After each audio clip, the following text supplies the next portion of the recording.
ദൈവത്തിന് സ്തോത്രം. വീണ്ടും ദൈവത്തിൻ്റെ വചനവുമായിട്ട് നമുക്ക് ചേർന്നിരിക്കാൻ നല്ലൊരു അവസരം ദൈവം തന്നിരിക്കുകയാണ്. ദൈവവചനം നമ്മുടെ ഹൃദയത്തെ കുളിർപ്പിക്കും. ദൈവവചനം നമ്മുടെ ടെൻഷനെല്ലാം മാറ്റും. ദൈവത്തിൻ്റെ വചനം സമാധാനവും ശാന്തതയും തരും. അത് നമ്മളെ നിത്യജീവങ്കിലേക്ക് അടുപ്പിക്കും.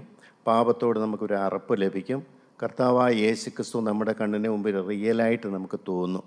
ഒരു നിത്യത നമുക്ക് എപ്പോഴും ഒരു അനുഭവമാക്കാനായിട്ട് വചന കേൾവി ഉപകരിക്കും. ദൈവത്തിൻ്റെ വചനവുമായിട്ട് നമുക്കിരിക്കാം. ലൂക്കോസ് സുവിശേഷം 13-ാം അധ്യായത്തിൻ്റെ 23 നമുക്ക് ഏവർക്കും അറിയാവുന്ന ഒരു ഭാഗമാണ്. 13:23. അപ്പോൾ ഒരുത്തൻ അവനോട്, കർത്താവേ, രക്ഷിക്കപ്പെടുന്നവർ ചുരുക്കമോ എന്ന് ചോദിച്ചതിന് അവനോട് പറഞ്ഞത്, ഇടുക്കുവാതിലൂടെ കടപ്പാൻ പോരാടുവീൻ, പലരും കടപ്പാൻ നോക്കും, കഴിയുകയില്ല താനും എന്ന് ഞാൻ നിങ്ങളോട് പറയുന്നു. ദൈവത്തിന് സ്തോത്രം. പ്രിയപ്പെട്ടവരെ, വളരെ ഗൗരവമായ ഒരു കാര്യമാണ് കർത്താവ് പറയുന്നത്. ഒരുത്തൻ ചോദിച്ചത്, കാരണം യേശുവിൻ്റെ കൂടെ ആളുകൾ നടന്നു കഴിഞ്ഞപ്പോൾ ഒരു മനുഷ്യന് തോന്നി, ഇത് സാധാരണ ഞങ്ങളുടെ റബിമാരും പുരോഹിതന്മാരും പറയുന്ന പോലെ അല്ലല്ലോ കാര്യം. ഇവൻ പറയുന്നതിനകത്ത് എന്തോ കഴമ്പുണ്ടല്ലോ. ഈ സ്വർഗരാജ്യത്തിൽ പോകുന്നത് അത്ര എളുപ്പമുള്ള കാര്യമാണെന്ന് അവന് തോന്നി. അവൻ സംശയം തോന്നി. അവൻ കർത്താവിനോട് നേരിട്ടങ്ങ് ചോദിച്ചു, രക്ഷിക്കപ്പെടുന്നത് ചുരുക്കമാണോ? അവരുടെ ന്യായപ്രമാണം അനുസരിച്ചാൽ മതി, യാഗം അർപ്പിച്ചാൽ മതി, ദേവാലയത്തിൽ പോയാൽ മതി, ദേവാലയത്തിൽ സംബന്ധിച്ചാൽ മതി എന്നൊക്കെയായിരുന്നു അവരുടെ ധാരണ. എന്നാൽ യേശുക്രിസ്തു അവരോട് പറഞ്ഞത് അങ്ങനെയല്ല കാര്യം. അതിൻ്റെ ആഴത്തിലേക്ക് നമ്മൾ ഇറങ്ങണം. ഈ പുറമെയുള്ള ചടങ്ങുകളെല്ലാം നമുക്ക് ചെയ്താലും ഹൃദയം മാറില്ല. ഹൃദയം മാറുക എന്നുള്ളതാണ് ദൈവത്തിന് ഏറ്റവും പ്രധാനപ്പെട്ട കാര്യം. ഒരു മനുഷ്യൻ അവൻ ജന്മന പാപിയാണ്. സങ്കീർത്തനക്കാരൻ വ്യക്തമായിട്ടുണ്ട്, പാപത്തിൽ എൻ്റെ അമ്മ എന്നെ ഗർഭം ധരിച്ചു. പാപത്തിൽ തന്നെ പാരമ്പര്യമായി കിട്ടിയിരിക്കുന്ന ശാപങ്ങളും ദോഷങ്ങളും വെച്ച് മനുഷ്യൻ്റെ പ്രവണത ദൈവത്തിൽ നിന്ന് അകലാലാണ്. ദൈവകൽപ്പനകൾ അനുസരിക്കാതെ ഈ ലോകത്തിലേക്ക് ദൃഷ്ടി വെച്ചിട്ട് ലോകത്തിലെ പണം സമ്പാദിക്കണം, ലോകത്തിലെ ഉന്നതമായ നിലവാരം വേണം, സുഖ സൗകര്യങ്ങൾ വേണം, അതിന് കൂടെ ദൈവവും വേണം എന്ന് ദൈവത്തെയും പിശാചിനെയും ഒരേ ഹൃദയത്തിൽ ചേർത്ത് നിർത്തിക്കൊണ്ട് പോകാനാണ് സാധാ മനുഷ്യരെല്ലാം ശ്രമിക്കുന്നത്. എന്നാൽ കർത്താവിയോട് വന്നിട്ട് പറഞ്ഞത് അങ്ങനെയല്ല. നിങ്ങളുടെ പിതാവ് വിശുദ്ധനായ ദൈവമാണ്, പരിശുദ്ധനായ ദൈവമാണ്. ആ പരിശുദ്ധനായ ദൈവം നിങ്ങളുടെ ഹൃദയത്തിൽ വന്നല്ലാതെ നിങ്ങൾക്ക് മാറ്റം സംഭവിക്കത്തില്ല. നിങ്ങളുടെ പ്രവണത മാറുകയില്ല, നിങ്ങളുടെ പാരമ്പര്യത്തിൻ്റെ ശാപം മാറുകയില്ല, നിങ്ങളുടെ ആളത്തം മാറുകയില്ല. സ്വാഭാവികമായ നന്മകൾ കൊണ്ടൊന്നും ഒരു മനുഷ്യനും സ്വർഗത്തിൽ കടക്കുകയില്ല. നിങ്ങൾ അടി തൊട്ട് മുടി വരെയും മാറണം. ഇൻ ആൻഡ് ഔട്ട് നിങ്ങൾ പുതിയ സൃഷ്ടിയായിത്തീരണം. ഇത് അവർക്ക് ദഹിക്കാൻ വളരെ പ്രയാസമുള്ള കാര്യമാണ്. അപ്പോൾ കർത്താവ് അവരോട് പറഞ്ഞതെന്നറിയാം, ഇടുക്കുവാതിൽ കടപ്പാൻ പോരാടുവി. അനേകർ കടക്കാൻ നോക്കും, കഴിയില്ല. അത് വിശദമായിട്ട് മത്തായി സുവിശേഷം 7-ാം അധ്യായത്തിൻ്റെ 13-ാമത്തെ വാക്യത്തിൽ നിന്ന് നമുക്കത് ഇവിടെ നിന്ന് വായിച്ചു നോക്കാം. മത്തായി സുവിശേഷം 7-ാം അധ്യായത്തിൻ്റെ 13-ാമത്തെ വാക്യം. ഇടുക്കുവാതിലൂടെ അകത്ത് കടപ്പീൻ, നാശത്തിലേക്ക് പോകുന്ന വാതിൽ വീതിയുള്ളതും വഴി വിശാലവും അതിൽ കൂടി കടക്കുന്നവർ അനേകരുമാകുന്നു. ജീവങ്കിലേക്ക് പോകുന്ന വാതിൽ ഇടുക്കവും വഴി ഞെരുക്കവുമുള്ളത്, അത് കണ്ടെത്തുന്നവർ ചുരുക്കമത്രേ. ദൈവത്തിന് സ്തോത്രം. പ്രിയപ്പെട്ടവരെ, വളരെ ഗൗരവമാണ്, ശരിയാണ്. പക്ഷേ അത് സാധ്യമാണ് താനും. കർത്താവ് പറഞ്ഞ ആ കാര്യങ്ങളെല്ലാം വെച്ച് നോക്കിയാൽ സാധാരണ മനുഷ്യനെ കൊണ്ട് ഒരിക്കലും സാധിക്കത്തില്ല പ്രിയരെ. സത്യമാണ് പറഞ്ഞത്. ആരെല്ലാം അധ്വാനിച്ചാൽ അത് നടക്കുകയുമില്ല. എന്നാൽ ദൈവം പറയുന്നു, ഞാൻ നിങ്ങൾക്ക് സാധിപ്പിച്ചു തരും. ഈ ഇടുക്കമുള്ള വാതിൽ ഞാൻ നിങ്ങൾക്ക് വിശാലമാക്കി തരും. ഞെരുക്കമുള്ള വഴി ഞാൻ നിങ്ങളുടെ കൂടെ നടക്കും. ഞാൻ നിങ്ങളുടെ കൂടെ നടന്ന് നിങ്ങളുടെ ആ ഞെരുക്കം ഞാൻ മാറ്റിത്തരും. ഞാൻ അനേകരില്ലാത്ത വഴിയാണെങ്കിലും ഞാൻ നിങ്ങളുടെ കൂടെ കാണും. പിന്നെന്താ പ്രയാസം? പറയുമ്പോൾ വളരെ എളുപ്പമാണ്. എൻ്റെ പ്രിയരെ, സുന്ദരമായൊരു ജീവിതമാണ്, വളരെ സുന്ദരമായ ജീവിതം. കാരണം യേശു കൂടെ ഉള്ളതുകൊണ്ടാണ്. ഇപ്പോൾ ഒരിക്കൽ പറയുന്നുണ്ട്, എൻ്റെ നുഖമേറ്റുകൊണ്ട് എന്നോട് പഠിപ്പിക്കുന്നത്. നുഖത്തിൻ്റെ ഒരു സൈഡിൽ ഞാനാണെങ്കിൽ മറ്റേ സൈഡിൽ യേശുണ്ട്. നമുക്ക് യേശുവിനെ കാണാം, യേശുവിനോട് സംസാരിക്കാം, യേശുവിനെ തൊടാം. പിന്നെ നമുക്ക് ഏകാന്തത വരില്ലല്ലോ. ആൾക്കാരുണ്ടോ ഇല്ലെന്നുള്ളത് നമുക്കൊരു വിഷയമല്ലല്ലോ. നമ്മൾ ആൾ മാറുകയാണ്, നമ്മുടെ കാഴ്ചപ്പാട് മാറുകയാണ്, ചിന്താഗതി മാറുകയാണ്, നമ്മുടെ ലാക്കും ലക്ഷ്യവും മാറുകയാണ്. നമ്മൾ പുതിയ സൃഷ്ടിയാകുകയാണ്. ഈ ഭൂമിയിൽ വെച്ച് തന്നെ സ്വർഗം തുടങ്ങിയാണ്. അത് ഏറ്റവും പ്രധാനപ്പെട്ട കാര്യം അതാണ്, ഭൂമിയിൽ സ്വർഗം. എൻ്റെ ദൈവത്തിന് സ്തോത്രം. അക്ഷരാർത്ഥത്തിൽ ഞാൻ മനസ്സിലാക്കിയൊരു സത്യമാണ്, ഈ കടന്നു ചെന്നിട്ടല്ല സ്വർഗം, ഇവിടെ വെച്ച് നമുക്ക് സ്വർഗമുണ്ട്. എപ്പോഴും യേശുക്രിസ്തു കൂടെ ഉണ്ടായിരുന്നു. ആ യേശുക്രിസ്തു നമ്മുടെ കൂടെ വരണമെങ്കിൽ, നമ്മുടെ ഹൃദയത്തിൽ വസിക്കണമെങ്കിൽ അത് കുറച്ച് ഗൗരവമുള്ളൊരു കാര്യമാണ്. അവൻ അതിപരിശുദ്ധനായ ദൈവമാണ്. ഈ ലോകത്തിൽ ഏറ്റവും വിലപ്പെട്ട നിധിയാണ് യേശുക്രിസ്തു. പിതാവായ ദൈവത്തിൻ്റെ ഏറ്റവും വിലയേറിയ പുത്രനാണ്. അവനെ ഭൂമിയിലേക്ക് അയച്ച് മരണപ്പെടാൻ വിട്ടുകൊടുത്തത് തന്നെ എന്നെ രക്ഷിക്കാനാണ്. അവൻ തൻ്റെ ജനത്തെ അവരുടെ പാപങ്ങളിൽ നിന്ന് വിടുവിക്കാനൊക്കെ കൊണ്ട് അവനെ യേശു എന്ന് പേർ വിളിക്കണം. ദൈവത്തിന് സ്തോത്രം. അപ്പം യേശുക്രിസ്തു ഭൂമിയിലേക്ക് വന്ന് തന്നെ മനുഷ്യവർഗത്തിൻ്റെ അവൻ്റെ ആളത്വത്തിൽ ലയിച്ചിരിക്കുന്ന പാപത്തിന് പരിഹാരം ഉണ്ടാക്കാനാണ്. അല്ലാതെ ഈ ഭൂമിയിലെ നന്മകൾ കിട്ടാൻ വേണ്ടിയല്ല. പ്രിയപ്പെട്ടവരെ, നന്മകൾ കിട്ടും. ഒരു മനുഷ്യൻ ആത്മാർത്ഥമായി കരഞ്ഞ് പ്രാർത്ഥിച്ചാൽ അവൻ്റെ ഉള്ള് അലിഞ്ഞിട്ട് അവൻ ആവശ്യപ്പെട്ടൊക്കെ കൊടുത്തെന്നിരിക്കും. ഇല്ല, ഞാൻ പറയത്തില്ല. പക്ഷേ എന്ത് സംഭവിക്കും ചോദിച്ചു കഴിഞ്ഞാൽ, ആ പ്രാർത്ഥിച്ച പ്രാർത്ഥനയ്ക്ക് ഉത്തരം ലഭിച്ചത് കൊണ്ട് മനുഷ്യൻ എന്ത് ചെയ്യും? ദൈവം എൻ്റെ കൂടെയാന്ന് വിചാരിക്കും. തികച്ചും തെറ്റാതെ. അനുഗ്രഹം കിട്ടിയെന്നുള്ളത് കൊണ്ട് ദൈവം നമ്മുടെ കൂടെ കാണണമെന്നില്ല. ദൈവത്തിന് ഒരു മനുഷ്യനെ പുറമേ നിന്ന് അനുഗ്രഹിക്കാം, അകത്ത് നിന്നും അനുഗ്രഹിക്കാം. പുറമേ നിന്ന് അനുഗ്രഹിക്കും. അനേകർക്ക് ദൈവത്തിന് അനുഗ്രഹം കിട്ടിയിട്ടുണ്ട്. ലോകകാര്യങ്ങളെ കരഞ്ഞു പ്രാർത്ഥിച്ച് അനുഗ്രഹം കിട്ടിയിട്ടുണ്ട്. പക്ഷേ ആ ദൈവം ഹൃദയത്തിൽ കാണണമെന്നില്ല. അവൻ ദുഷ്ടന്മാരുടെ മേലും നീതിമാന്മാരുടെ മേലും ഒരുപോലെ സൂര്യനെയും മഴയും കൊടുക്കുന്ന ദൈവമാണ്. ദൈവത്തിന് ആരോടൊരു മുഖപക്ഷമില്ല. കൽപ്പന അനുസരിക്കുന്നില്ല എന്നുള്ളത് കൊണ്ട് ദൈവത്തിന് ആരോടും വൈരാഗ്യമില്ല. ദൈവത്തിന് ആരോടും ഇഷ്ടക്കുറവില്ല. ദൈവം ആർക്ക് ദോഷവും ചെയ്യുകയില്ല. ദൈവത്തിൻ്റെ സ്നേഹം അതാണ്. മരിക്കുന്നവരെയും യേശു പിന്നാലെ നിൽക്കും. അവൻ ഉപദേശം പറഞ്ഞു കൊടുക്കും, എങ്ങനെങ്കിലും അവൻ്റെ കാഴ്ചപ്പാടൊന്ന് മാറ്റിക്കെട്ടാൻ വേണ്ടി. പക്ഷേ മനുഷ്യനത് മനസ്സിലാക്കുന്നില്ല. ആത്മീയ വെളിച്ചം കിട്ടുക എന്ന് പറയുന്നത് ഏറ്റവും വലിയൊരു ഭാഗ്യമാണ്. കണ്ണുകാഴ്ച കിട്ടുക. എന്താ കണ്ണുകാഴ്ച കിട്ടാത്തത്? നമുക്കറിയാം. കോരിന്ത്യർക്ക് ലേഖനത്തിൽ വളരെ വ്യക്തമായിട്ടുണ്ട്. 2 കോരിന്ത്യർ 4-ാം അധ്യായത്തിനകത്ത് വളരെ വ്യക്തമായിട്ടുണ്ട് എന്താണ് ഈ മനുഷ്യൻ്റെ കണ്ണ് അടഞ്ഞു പോകുന്നത്, മനുഷ്യൻ്റെ ആത്മീയ കാഴ്ചപ്പാട് നഷ്ടപ്പെട്ടു പോകുന്നത് എന്താണെന്ന് 2 കോരിന്ത്യർ 4-ാം അധ്യായത്തിൻ്റെ 3-ാമത്തെ വാക്യം തൊട്ട് വായിച്ചേ. എന്നാൽ ഞങ്ങളുടെ സുവിശേഷം മറിഞ്ഞിരിക്കുന്നു എങ്കിൽ നശിച്ചു പോകുന്നവർക്ക് അത്രേ മറിഞ്ഞിരിക്കുന്നു. സുവിശേഷം മറഞ്ഞു പോകുന്നത് ആർക്കാണ്? നശിച്ചു പോകുന്നവരുടെ ലക്ഷണം എന്താണെന്ന് ചോദിച്ചു കഴിഞ്ഞാൽ, അവർ ഈ സുവിശേഷം അവർക്ക് സ്വീകാര്യമല്ല. അവർക്ക് കേൾക്കാൻ മനസ്സില്ല. അവർ സുവിശേഷം കേൾക്കാൻ അല്പം പോലും താല്പര്യം കാണില്ല. അടുത്തുകൂടെ വായിച്ചേ. ദൈവപ്രതിമയായ ക്രിസ്തുവിൻ്റെ തേജസ്സുള്ള സുവിശേഷത്തിൻ്റെ പ്രകാശനം ശോഭിക്കാതിരിപ്പാൻ ഈ ലോകത്തിൻ്റെ ദൈവം അവിശ്വാസികളുടെ മനസ്സ് കുരുടാക്കി. ദൈവത്തിന് സ്തോത്രം. ദൈവമുണ്ട് പ്രിയപ്പെട്ടവരെ. നിത്യനായ ദൈവം പറയാനുണ്ട്, പിതാവായ ദൈവമുണ്ട്, പുത്രനും പറയാനുണ്ട്, പരിശുദ്ധാത്മാവുണ്ട്. എന്നാൽ ഇവിടെ അപ്പോസ്തലൻ പറയുന്നു വേറൊരു ദൈവമുണ്ട്, ലോകത്തിൻ്റെ ദൈവം. ലോകം ദൈവമായി കാണുന്ന ഒരു ദൈവമുണ്ട്, അത് പിശാചാണ്. അവരും ദൈവത്തിന് കീഴ്പ്പെട്ടാണ് ജീവിക്കുന്നത്. അവരും ദൈവത്തോട് കൂടെയാണ് ജീവിക്കുന്നത്. അവരും ദൈവത്തിൻ്റെ വചനം അനുസരിച്ചാണ് ജീവിക്കുന്നത്. ആരുടെ വചനം? പിശാചിൻ്റെ വചനം. ദൈവത്തിൻ്റെ വചനത്തിന് ഘടകവിരുദ്ധമായ വചനം അനുസരിക്കാൻ അവർക്ക് പ്രേരണ കൊടുക്കുന്ന ഒരു ദൈവം അവർ ഭരിക്കുന്നുണ്ട്. പ്രിയപ്പെട്ടവരെ, വളരെ വ്യക്തമല്ലേ? ഏദൻ തോട്ടത്തിൽ വളരെ കൃത്യമായിട്ട് ദൈവം അവർക്ക് നാഥനായിരുന്നു, ഉപദേശനായിട്ട് നിന്ന് കൊടുത്തു, എല്ലാ കാര്യങ്ങളും കൊടുത്തു. പക്ഷെ കുറച്ച് കഴിഞ്ഞപ്പോൾ ഒരു നല്ല ഉപദേശം കൊണ്ട് വേർത്തം വന്നപ്പോൾ ഹവ്വ ആ ഉപദേശകനെ സ്വീകരിച്ചു. ആ ഉപദേശം കൊടുത്തവനെ ദൈവമായിട്ട് സ്വീകരിച്ചു. എല്ലാം പോയില്ലേ? തകടം പറഞ്ഞില്ലേ? ആരാണ് നമുക്ക് ഉപദേശം തരുന്നത്? വളരെ കൃത്യമായിട്ട് നമുക്ക് മനസ്സിലാകും. കർത്താവായ യേശു ക്രിസ്തു 40 ദിവസം ഉപവസിച്ചു. ഒരു പരീക്ഷകനെ അടുത്തോട്ട് ചെന്നില്ല. 40 ദിവസം കഴിഞ്ഞ് അവൻ്റെ ഉപവാസം കഴിഞ്ഞപ്പോൾ അവന് വിശന്നു. അവൻ മനുഷ്യനാണ്, വിശപ്പുണ്ട്, തീർച്ചയായിട്ടും ഉണ്ട്. വിശന്നപ്പോൾ പിശാച് അടുത്ത് വന്നിട്ട് പറയുകയാണ്, ഇത് ദൈവത്തിനെങ്കിൽ ഈ താഴെ കിടക്കുന്ന കല്ലെടുത്ത് അപ്പമാക്കിയാൽ നിനക്ക് വിശപ്പ് മാറ്റാൻ പറ്റുമല്ലോ. കേട്ടാൽ നല്ല ഉപദേശമാണ്, വിശപ്പ് മാറ്റാനുള്ള കൺസേൺ ആണെന്ന് തോന്നും. പക്ഷെ യേശുവിന് ദൈവാത്മാവ് പ്രേരണ കൊടുത്തു ഈ ഉപദേശം തന്നത് പിശാചാണെന്ന്. നമ്മളെല്ലാം തെറ്റിപ്പോകുന്നത് അവിടെയാണ്. നമുക്ക് കിട്ടുന്ന ഉപദേശം ആരിൽ നിന്നാണ് നമ്മൾ മനസ്സിലാക്കുന്നില്ല. യേശുവിൻ്റെ മേൽ ദൈവാത്മാവ് ഉണ്ടായിരുന്നത് കൊണ്ട് ആ ആലോചന എവിടെ നിന്ന് വന്നു എന്ന് മനസ്സിലാക്കാൻ സാധിച്ചു. ഉടനെ യേശു പറഞ്ഞു, മനുഷ്യൻ അപ്പം കൊണ്ട് മാത്രമല്ല ജീവിക്കുന്നത്, ദൈവത്തിൻ്റെ വായിൽ നിന്ന് വീഴുന്ന വചനം കൊണ്ടും ജീവിക്കുന്നുവല്ലോ. പ്രിയപ്പെട്ടവരെ, അനേകർ തെറ്റിപ്പോകുന്നത് അവർക്ക് കിട്ടുന്ന ഇൻഡ്യൂഷൻ, അവർക്ക് കിട്ടുന്ന ഈ ആലോചന ദൈവമാണെന്ന് അവർക്ക് ചിന്തിച്ചുകൊള്ളുക. ശരിയാണ്, അപ്പോസ്തലൻ പറഞ്ഞ മാതിരി ഈ ലോകത്തിൻ്റെ ദൈവമാണ്. ഇന്ന് അനേകർ അങ്ങനെയാണ് പോകുന്നത്. പരിശുദ്ധാത്മാവ് സാക്ഷാൽ ക്രിസ്തുവിൻ്റെ ആത്മാവാണോ അവരിൽ വ്യാപരിക്കുന്നതെന്ന് തിരിച്ചറിയാൻ വളരെ എളുപ്പമാണ്. പാപം വരുന്നുണ്ടോ നോക്കിയാൽ മതി. പാപം വന്നുകൊണ്ടിരിക്കുന്ന ഹൃദയത്തിൽ നിന്ന് കിട്ടുന്ന ആലോചന ഈ ദൈവത്തിൻ്റേത് തന്നെയാണ്, ഈ ലോകത്തിൻ്റെ ദൈവത്തിൻ്റേത്.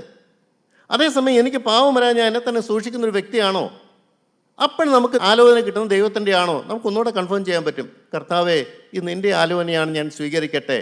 ഇതിൽ എന്തെങ്കിലും കുഴപ്പമുണ്ടെങ്കിൽ എനിക്ക് നീ ബോധ്യം തരണമേ, നീ എനിക്ക് കാവൽ തരണമേ, തിരക്തം എനിക്ക് കോട്ടയായിട്ടിരിക്കണമേ, ഇതിലെനിക്ക് തെറ്റു പറ്റല്ലേ കർത്താവേ, വേദനയോടെ നിൻ്റെ സന്നി വന്ന് മാപ്പപേക്ഷ എനിക്ക് ഇടവരല്ലേ കർത്താവേ, അതുകൊണ്ട് നിൻ്റെ ആലോചനയാണോ ഇല്ലെന്ന് കൃത്യമായിട്ട് എനിക്ക് ആലോചന തരണം, അല്ലെങ്കിൽ നീ തടുത്തെറിപ്പിച്ച് കളഞ്ഞുകൊള്ളുക. ഒരു വിവാഹാലോചന വന്നു, നമുക്കറിയത്തില്ല, ദൈവത്തിൽ നേരിട്ടുള്ള അരുളപ്പാട് നമുക്ക് സാറിന് കിട്ടാറില്ല. പക്ഷെ നമുക്ക് ചെയ്യാം, ഒരു കാര്യം ചെയ്യാം. കർത്താവേ, ഇങ്ങനൊരു ആലോചന വന്നു, നന്മയും തിന്മയും തിരിച്ചറിയാനുള്ള കഴിവൊന്നും എനിക്കില്ല, ഞാൻ നിൻ്റെ സന്നിധിയിലേക്ക് ഈ വിഷയം വെക്കുകയാണ്. നിനക്ക് ഇത് നല്ലതാണെന്ന് തോന്നുകയാണെങ്കിൽ നടത്തി തരിക, അല്ലെങ്കിൽ നീ ഇത് തകർത്ത് കളഞ്ഞുകൊള്ളുക. എനിക്കൊരു സങ്കടവുമില്ല. അങ്ങനെ ആത്മാർത്ഥമായിട്ട് പ്രാർത്ഥിക്കാൻ പറ്റുമോ? നമ്മുടെ ഉള്ളിൽ നടക്കണമെന്ന് ആഗ്രഹം വെച്ചുകൊണ്ട് പ്രാർത്ഥിച്ചാൽ അത് നടക്കുമോ? ദൈവം ഇടപെടില്ല. ന്യൂട്രലായിരിക്കണം, നമുക്കതിനകത്ത് ഒരു താല്പര്യം ഉണ്ടാകാൻ പാടില്ല.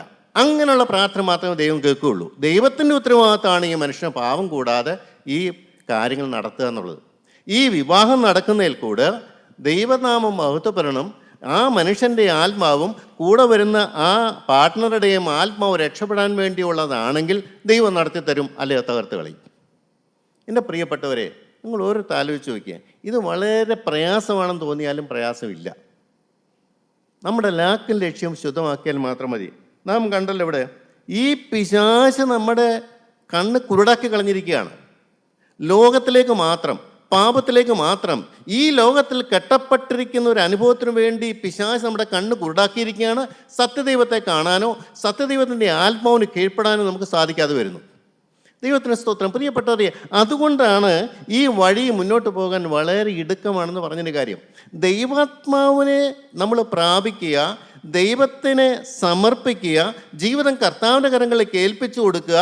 എൻ്റെ കർത്താവേ, ഈ ലോക കാര്യങ്ങൾ നീ നടത്താൻ ശക്തനാണെന്ന് എനിക്കറിയാം, ഞാൻ നിന്നെ ഏൽപ്പിക്കുകയാണ് എന്നുള്ളൊരു സമർപ്പണം വരാൻ വളരെ പ്രയാസമാണ്. ഈ നമുക്ക് മത്തായിയുടെ സുവിശേഷം 22-ാം അധ്യായത്തിൽ 29-ാമത്തെ ഒരു ചെറിയ വാക്കുണ്ട്. മത്തായിയുടെ സുവിശേഷം 22-ാം അധ്യായത്തിനകത്ത് 29-ാമത്തെ വാക്യം. അതിന് യേശു ഉത്തരം പറഞ്ഞത്, നിങ്ങൾ തിരുവെഴുത്തുകളെയും ദൈവശക്തിയെയും അറിയായ കൊണ്ട് തെറ്റിപ്പോകുന്നു. മനുഷ്യൻ തെറ്റിപ്പോകുന്നു. എന്നു പറഞ്ഞാൽ അത് രസകരമായ കാര്യമാണ്. ഒരു പുനരുത്ഥാനത്തിലെ കാര്യമാണ് പറയുന്നത്. ഈ ലോകത്തിലെ വിവാഹം കഴിച്ചൊരു കാര്യം, ഒരു സ്ത്രീ ഉണ്ടായിരുന്നു. അവർ ആദ്യത്തെ പുരുഷൻ സഹോദരനെ വിവാഹം കഴിച്ചു, മക്കളില്ലാതെ പോയി. രണ്ടാമത്തെ സഹോദരൻ ഭർത്താവായി. അങ്ങനെ പലരെയും വിവാഹം കഴിച്ചിട്ട് മരിച്ചുപോയി. ആ സ്ത്രീ മരിച്ചുപോയി, മക്കളെല്ലാം മരിച്ചുപോയി. അപ്പോൾ ഒരാളെന്ന് ചോദിക്കും, സ്വർഗത്തിൽ ആരുടെ ഭാര്യയായിരിക്കുമെന്ന്. എൻ്റെ ദൈവത്തിന് സ്തോത്രം. എനിക്ക് കർത്താവ് പറഞ്ഞ വാക്കെന്നറിയാമോ? നിങ്ങൾ തെറ്റിപ്പോകുന്നു. വചനത്തിൻ്റെ ആഴം നിങ്ങൾ മനസ്സിലാക്കുന്നില്ല. ഇവിടെ ഭൂമിയിലെ കാര്യമല്ല സ്വർഗത്തിലെ കാര്യം. ഇവിടെ ഭൂമിയിൽ തൽക്കാലം ജീവിക്കാൻ ഒരു ഒരു ഒരു ഒരു കാലം നിങ്ങൾക്ക് തന്നിട്ടുണ്ട്. അതെന്തിനാ? വിവാഹം കഴിക്കാനും വിവാഹത്തിന് കൊടുക്കാനും ഒന്നുമല്ല. ദൈവത്തിന് ഉദ്ദേശം വിവാഹം കഴിക്കുന്നതിൽ കൂടെ ദൈവത്തിന് ഉദ്ദേശം ശുദ്ധീകരണമാണ്. ഒരു ഭാര്യ നമ്മുടെ ജീവിതത്തിലേക്ക് വരുമ്പോൾ നമ്മുടെ തെറ്റുകളും കുറവുകളും എല്ലാം ആ ഭാര്യയ്ക്കൊക്കെ അറിയാൻ പറ്റും, നമ്മളെ തിരുത്താൻ പറ്റും. മറിച്ചും ഒരു കുടുംബജീവിതം എന്തിനാണ്? ശുദ്ധീകരണമാണ് ലക്ഷ്യം. മക്കൾ എന്തിനാണ്? നമ്മളെ അനുസരിക്കാത്ത മക്കൾ വരുമ്പോൾ നമ്മൾ ചിന്തിക്കണം, നമ്മൾ താഴണം. നമ്മുടെ ഉള്ളിൽ നിന്നാണ് ഈ മക്കളിലേക്ക് പോയിരിക്കുന്നത്. എല്ലാം ശുദ്ധീകരണമാണ്. ശുദ്ധീകരണത്തിന് അനുകൂലമായിട്ടുള്ള എല്ലാ സാഹചര്യങ്ങളും ദൈവം തന്നിട്ടുണ്ട്. പക്ഷേ മനുഷ്യൻ പെറുപെറുക്കുകയാണ്. എന്തിനാണ് ഇങ്ങനെ ഒരാളെ തന്നത്? എന്തിനാണ് ഈ കഷ്ടപ്പാട് തന്നത്? എന്തിനെന്ന് ചോദിച്ചുകൊണ്ട് ദൈവത്തോട് നിരന്തരം യുദ്ധം ചെയ്യുന്ന മനുഷ്യൻ. ദൈവത്തിന് സ്തോത്രം. അതുകൊണ്ടാണ് പ്രിയപ്പെട്ടവർ ഈ ചുരുക്കമാണെന്ന് പറഞ്ഞതിൻ്റെ കാരണം. നമുക്ക് ഭൂമിയിലെ സാഹചര്യങ്ങളൊക്കെ ദൈവം തരുമ്പോൾ അതിൽ കൂടെ ദൈവം എന്നോട് എന്താണ് സംസാരിക്കുന്നത്, അതിൽ കൂടെ എനിക്ക് തിരുത്താനുള്ളത് എന്ത് കാര്യമാണ്, അതിൽ കൂടെ ഞാൻ എന്താണ് മനസ്സിലാക്കേണ്ടത്, അല്ലാതെ വെറുതെയല്ല, ദേഷ്യപ്പെടുകയല്ല. നമുക്കറിയാത്ത രീതിയിൽ കൂടെ ദൈവം നമ്മളെ കരം പിടിച്ച് നടത്തുകയാണ്. ആരിൽ കൂടെയാണെങ്കിലും ശുദ്ധീകരണമാണ് കിട്ടുന്നത്. അതിന് കീഴ്പ്പെടാനും വിനയപ്പെടാനും നമുക്ക് കഴിയണം. അതുകൊണ്ടാണ് നമ്മൾ വചനം മനസ്സിലാക്കുന്നില്ല. ഈ ഭൂമിയിൽ നമുക്ക് കിട്ടുന്ന ദൈവം തരുന്ന സാഹചര്യങ്ങളുടെ ആഴം എന്താണ് നമ്മൾ മനസ്സിലാക്കുന്നത്. നമ്മൾ തെറ്റിപ്പോകുന്നു. അതിനായിട്ട് അവസാനം പറയുന്നൊരു കാര്യമുണ്ട്. പുനരുത്ഥാനത്തിൽ വിവാഹം കഴിക്കുന്നില്ല, വിവാഹത്തിന് കൊടുക്കുന്നില്ല, സ്വർഗത്തിലെ ദൂതന്മാരെ പോലെ ആവുന്നു. ഞാൻ അങ്ങ് ചെല്ലുമ്പോൾ സ്വർഗത്തിലെ ദൂതന്മാരെ പോലെയാണെന്ന്. യേശുക്രിസ്തുവിൻ്റെ ഇളയ സഹോദരന്മാരായി കർത്താവ് ഇരിക്കുന്ന സ്ഥലത്ത് ഞാൻ ഇരിക്കേണ്ടവനാണ്. അപ്പോൾ ഞാൻ ചോദിച്ചിട്ടെ, മരണം കൊണ്ട് ഈ വലിയ മാറ്റം സംഭവിക്കുമോ? ഞാൻ വ്യക്തമായിട്ട് മനസ്സിലാക്കുന്നു, മരണം കൊണ്ട് നമ്മുടെ ശരീരം മണ്ണിലേക്ക് പോകുന്നു, ആത്മാവിന് യാതൊരു മാറ്റവും വരില്ല. മദ്യപാനിയായ ഒരു മനുഷ്യൻ മദ്യപാനം നിർത്താതെ ഇവിടുന്ന് കടന്നു പോയി കഴിഞ്ഞാൽ അവൻ മദ്യത്തിന് വേണ്ടി ആഗ്രഹിക്കുകയും കൊതിക്കുകയും ചെയ്യുന്ന ഒരാത്മാവായിരിക്കും. കോപിക്കുന്ന ഒരാത്മാവ് കോപത്തോട് യാത്ര പറയുന്നില്ലെങ്കിൽ അവിടെ ചെല്ലുമ്പോൾ ഈ ആത്മാവ് കോപത്തിൻ്റെ ആത്മാവായിട്ടാണ് മാറുന്നത്. ശരീരം മാത്രം മാറും, ആത്മാവ് മാറില്ല. ഈ മാറ്റമാണ് ഇവിടെ വെച്ച് നടക്കുകയുള്ളൂ. ഈ ഭൂമിയിൽ ദൈവം തന്നിരിക്കുന്ന കാലം അതിനു വേണ്ടിയാണ്. ആളത്തം മാറ്റിയെടുക്കണം, പ്രകൃതം മാറ്റിയെടുക്കണം. എങ്ങനെ? ക്രൂശിൻ്റെ ചൂട്ടിലിരുന്നു കൊണ്ട് കഴിഞ്ഞകാല പാപങ്ങളെല്ലാം ഏറ്റുപറഞ്ഞ് കഴുകൽ പ്രാപിച്ചു കഴിയുമ്പോൾ, യേശുക്രിസ്തുവിൻ്റെ രക്തത്താൽ കഴുകൽ പ്രാപിക്കുമ്പോൾ നമ്മൾ പുതിയ സൃഷ്ടിയാകുന്നു. ശരി തന്നെ. പക്ഷേ പ്രവണതകൾ കിടക്കുന്നു. ആളത്തത്തിൻ്റെ ആ പ്രകൃതം അവിടെ നിൽക്കുന്നു. ഓൾഡ് ഹ്യൂമൻ ബീയിങ്, പഴയ മനുഷ്യൻ, പാപം ചെയ്യാൻ താല്പര്യപ്പെടുന്ന പഴയ മനുഷ്യൻ്റെ ആളത്ത് അവിടെ കിടക്കുന്നു. അതിന് മാറ്റം വരുന്നില്ല. പുറമേ ആൾ മാറിക്കഴിഞ്ഞു. എന്നാൽ ഈ ആളത്തത്തിൻ്റെ പഴയ മനുഷ്യനെ മാറ്റാൻ ഞാൻ എന്ത് ചെയ്യണം? ക്രൂശൻ ചൂട്ടിച്ചെന്ന് കർത്താവിനോട് പറയണം, കർത്താവേ, എൻ്റെ ആളത്തം എനിക്ക് മാറ്റിത്തരണം.